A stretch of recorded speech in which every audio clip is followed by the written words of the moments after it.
ஏன் 10 ரூபாய் பாலாஜின்னு சொல்றேன்? அம்மா நான் கணக்கு சொல்றேன், நீங்க கேட்டு. இந்த கொலுசு, ஹாட் பாக்ஸ், அண்டா குண்டா, அந்த கையில கட்டுற வாட்ச் அடுத்து வருங்கம்மா ஒரு வாரத்துல. இப்பதான் ஸ்மார்ட் வாட்ச் எல்லாம் ஆர்டர் பண்ணி வச்சிருக்காங்க.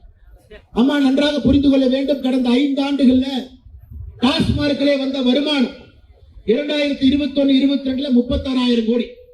திராவிட முன்னேற்ற கழக ஆட்சியினுடைய முதல் ஆண்டு 36,000 கோடி, 2வது ஆண்டு 44,000 கோடி, 3வது ஆண்டு 45,855 கோடி, 4வது ஆண்டு அதாவது 2024-25 48,000 கோடி, 2025-26 51,000 கோடி.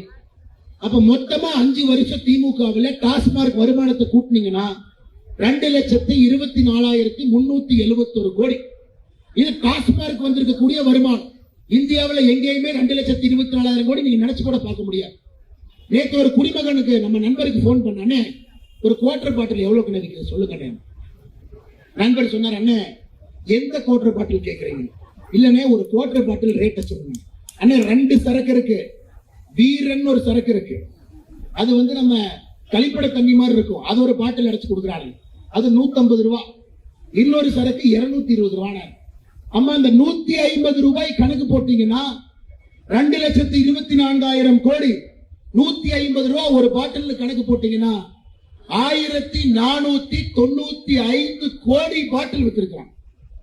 1,495 கோடி பாட்டில். பாட்டிலுக்கு 10 ரூபாய் எவ்வளவுங்க? சகோதரர் இருக்கிறார், 14,950 கோடி ரூபாய். 14,950 கோடி ரூபாய் தான் அந்த சாராய பணம் தான் இன்னைக்கு அப்படியே ஊர்ந்துகிட்டு இருக்கிறது. அதனால தாய்மார்கள் இதை நீங்க விடவே கூடாது. காமராஜர் ஐயா படி படி என்று சொன்னார், ஸ்டாலின் அவர்கள் குடி குடி என்று சொல்லிக்கிட்டார். 2 பேருக்கு இவ்வளவுதான், இதை தவிர எந்த வித்தியாசமே இல்லை. அதனால அருமை சொந்தங்களே நாம் தெளிவாக இருக்க வேண்டும். இவ்வளவு பணத்தை கொள்ளையடித்து விட்டு நம் முன்னால் நின்று கொண்டிருக்கின்றார்கள். இவர்களுக்கு இந்த தேர்தலில் நீங்க தக்க தண்டனை கொடுக்கணும்.